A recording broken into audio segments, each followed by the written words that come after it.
Selvaraj sir. Sir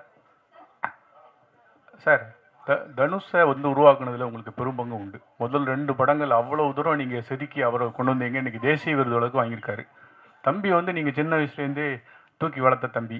அவருக்கும் இவருக்கும் என்ன ஒற்றுமை இருக்குது? இவர் தனுஷ் மாதிரி வருவாரா? எப்படி நடிக்கிறாரு? ஏன்னா கூட நடிச்சிருக்கீங்க, அந்த அனுபவத்தை சொல்லுங்களேன். இவர் பவிஷ், அவர் தனுஷ், அவ்வளோதான். 2 பேருமே அவங்க பாட்டுக்கு அப்பயே தனுஷ் பார்த்தீங்கன்னா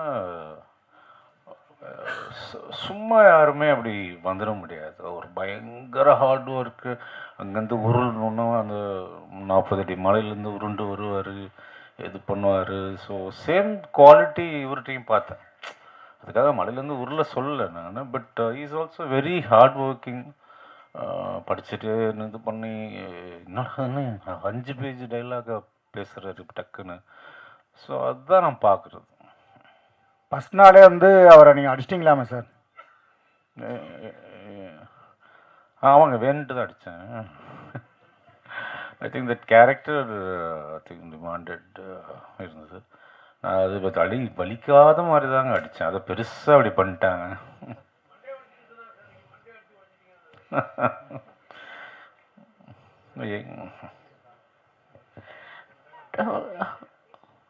ஹலோ சார், இங்கே 20 இயர்ஸ் பிஃபோரே வந்து அப்சசிவான லவ் பற்றிலாம் நீங்கள் வந்து ஸ்டோரி பண்ணியிருக்கீங்க.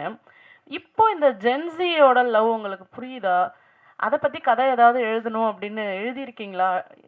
உங்கள் சைடில் இருந்து ஒரு லவ் படம் எப்போ நாங்கள் எதிர்பார்க்கலாம்? பண்ணியிருக்கோம். ஜிவி பிரகாஷ் நடிச்சிருக்காரு. 80% முடிஞ்சிடுச்சு. Immediately you will see my take on Gen Z film. எனக்கு ஜென்சிலாம் நம்பிக்கை இல்லைங்க. ஸோ இந்த காலத்துக்கு என்ன, அவ்வளோதான். எனக்கு I should love the process, அவ்வளோதான்.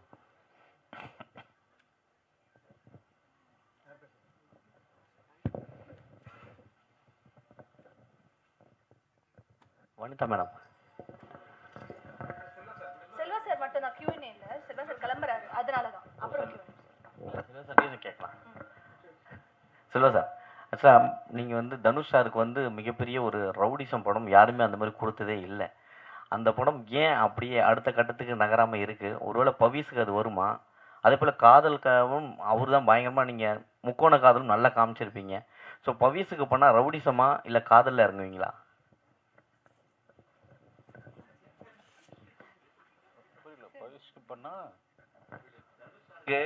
தனுஷ் சாருக்கு ரவுடிசம் படம் இப்போ யாருமே எடுக்கல இன்னும் அந்த அளவுக்கு. ஸோ அதே போல் காதலும் தனுஷை வச்சு முக்கோண காதல் வேற லெவலில் கொடுத்துப்பீங்க, காதல் கொண்டேனும். ஸோ ஒருவேளை பவிஸை வச்சு எடுத்தீங்கன்னா ரவுடிசம் முதல்ல எடுப்பீங்களா இல்லை காதலை புளியறதுக்கான வாய்ப்பு கொடுப்பீங்களா? ரொம்ப ட்ரிக்கியான கொஸ்டினுங்க. அந்த டைமில் என்ன தோணுதோ எதுக்கு வேணுமோ அடாப்ட் ஆவாருன்னு நினைக்கிறேன்.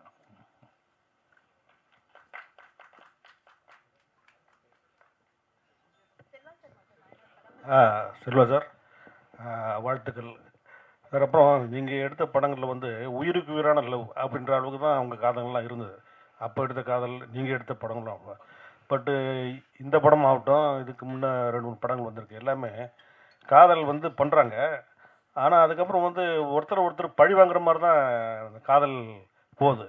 இப்போ உள்ள காதல் அப்படி மாறி போச்சா? காதல் இருக்கா இல்லையா? இந்த படத்துலையும் முதல்ல இவர் வந்து ரைடு கொடுக்குறாரு வண்டியில் உட்கார வச்சு, பின்னால் பழி வாங்குற மாதிரி நீ அதெல்லாம் பண்ணு அப்படின்னு சொல்கிற மாதிரி தான் ட்ரெய்லரில் தெரியுது. இப்போ உள்ள காதல் இருக்கா இல்லையா அதை மட்டும் சொல்லுங்கள் சார்.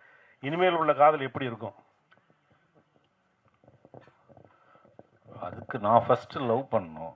ஸோ ஏதாவது தேடி ஒருத்தரை பிடிச்சி நான் லவ் பண்ணி பார்த்துட்டு தான் சொல்ல முடியும். ஐ திங்க் லவ்ன்றது இட்ஸ் ஐ திங்க் பர்மனண்ட். நம்ம எதையுமே இல்லாமல் பண்ண முடியும். இப்போ வந்து ஒரு ஒரு வேரியேஷனாக இது ஒன்று இருக்குது. இப்போ அதுவும் மாறும்.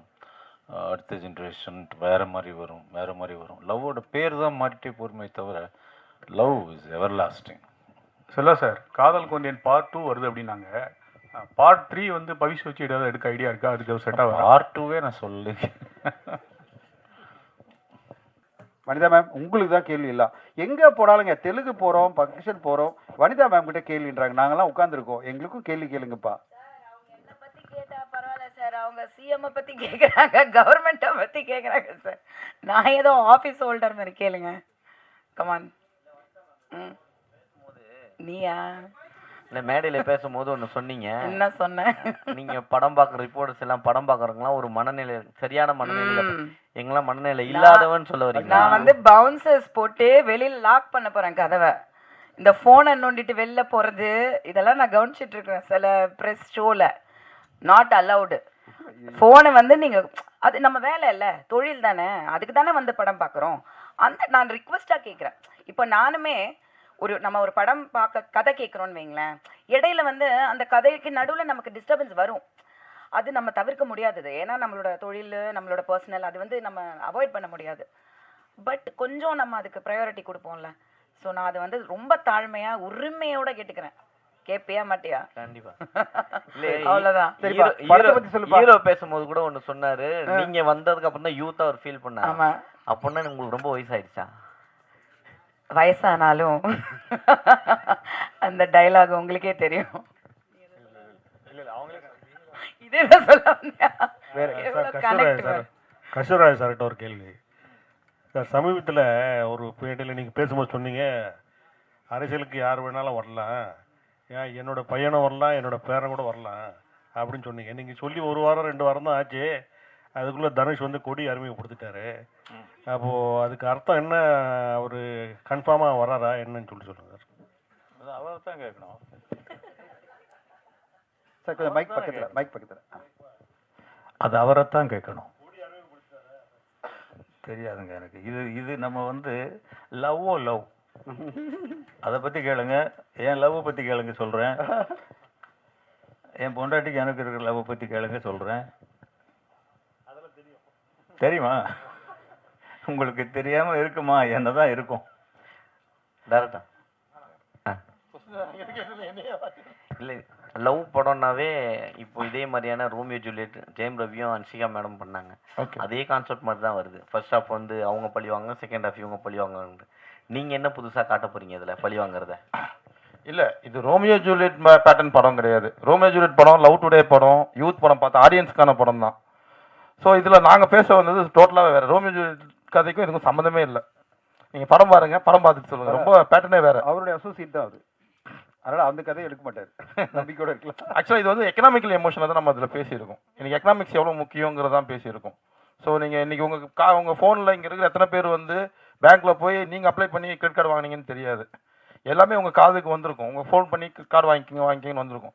அந்த கார்டில் ஏதோ 1 மாதம் 2 மாதமோ நீங்கள் கட்டலைன்னா உங்களை சார்னு கூப்பிட்டு கார்டு கொடுத்தாங்க. உங்களை என்னென்னலாம் கேட்பாங்கன்றது யோசிச்சு பார்த்துக்கலாம். ஸோ அதை பற்றின கதை தான் இது. இதை நான் லவ்க்குள்ளே சொல்லியிருக்கேன். ஸோ நம்ம ஒரு கடன்லேருந்து எவ்வளோ சேஃபாக இருந்துக்கணுங்கிறது மட்டும்தான் இந்த கதையில் சொல்லியிருக்கோம்.